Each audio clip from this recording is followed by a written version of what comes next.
Sababu ile kuposti, sababu kibaya zaidi aliposti kipande ambacho sio kile ambacho tuliona tukilikuwa yani aliposti kipande ambacho kina sound vizuri kabisa kwamba ni nyimbo mtu yote anaweza kuchukua. Sasa akasema acha hii na itakuwa pia naniharibia mimi kwa sababu watu wengi lazima wataenda kufuata hiki kipande kilichopo. Yeah.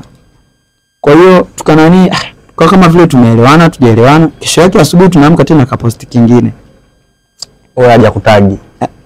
Bro, na uchongea hapo nadhani kama umepita kwenye posti zake mliona hakuna posti hata moja alonitagi wala kunicollaborate. Na hicho ni kitu ambacho tulikiongea before kwamba sasa ili mimi niongeze namba ni lazima ukiposti ni tag unicollaborate. Na mimi tukiwa nimeposti lyrics lazima nikutag.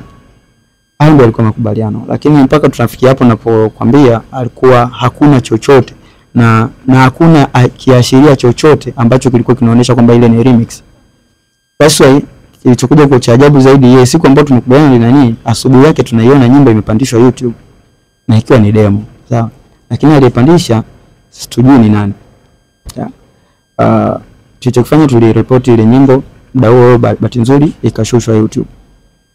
Lakini tunaingia kwenye bloggers wakubwa, ile nyimbo wanayo, yani tayari walishaipandisha. Kibaya zaidi walipokuwa wameipandisha wameandika Vanilla featuring Diameter. Na Diameter yangu mimi sio Diameter tupu, ni Diameter pale tu. Andika Diameter tupu utalitoa vipenyo. Yeah. Wameandika Vanilla featuring Diameter. Sasa ile ilinikata. Kweli haikuwa sawa. Sawa.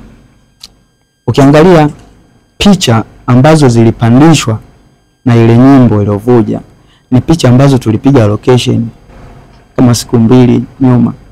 Sawa. Alafu sasa tulipiga location nilikuwa nazo mimi na alikuwa nazo wao, na kibaya zaidi ni kwamba zile picha zilipigwa na mpiga picha wao. So pale tulikuwa kila mtu anampiga picha yake, nilikuwa nampiga picha yangu na wao walikuwa wanampiga picha wao. Lakini zile picha alipiga mpiga picha wao, lakini alivyoziedit pia alinitumia na mimi. Kwa hiyo nilikuwa nazo mimi, alikuwa nazo wao, na zilikuwa hazijapostiwa sehemu yoyote kusema kwamba huyu mtu alichukua labda alibahatisha hii nyimbo sehemu akachukua hizi picha akapandisha. Utoto ulianzia hapo. Kwa hiyo akasema it's okay kwa sababu tulishazungumza, lakini bado kuna kitu kikosa. Basi acha tunaangalia namna gani tunazishusha hizi nyimbo na namna gani tuna nani ili mambo mengine yaendelee. That's why mambo mengine siwezi kuyazungumzia sana mpaka sasa hivi, na taratibu zingine bado zinaendelea. Vanilla tulimlipa kwenye collab kwenye project? No, hapana, kwa sababu yeye mwenyewe na sisi tuliheshimu sana uwepo wake. Yani tuliheshimu sana kujitolea kwake na tunaheshimu mpaka kesho kutwa. Sawa. Kwa sababu alinicheki mwenyewe bana ka vibe na nyimbo anahitaji yeye kufanya collab hivyo. Kwa hiyo hakuna malipo yote ambayo tulikuwa tumemlipa, zaidi tu tuliingia tu gharama ya vitu vingine kama hivyo kwa shoot video kufanya nini, lakini hakuna chochote ambacho tulikuwa tumemlipa. Kuna project nyingine au collab nyingine za wasanii wakubwa tutegemee? Zipo nyingi sana. Nyingi.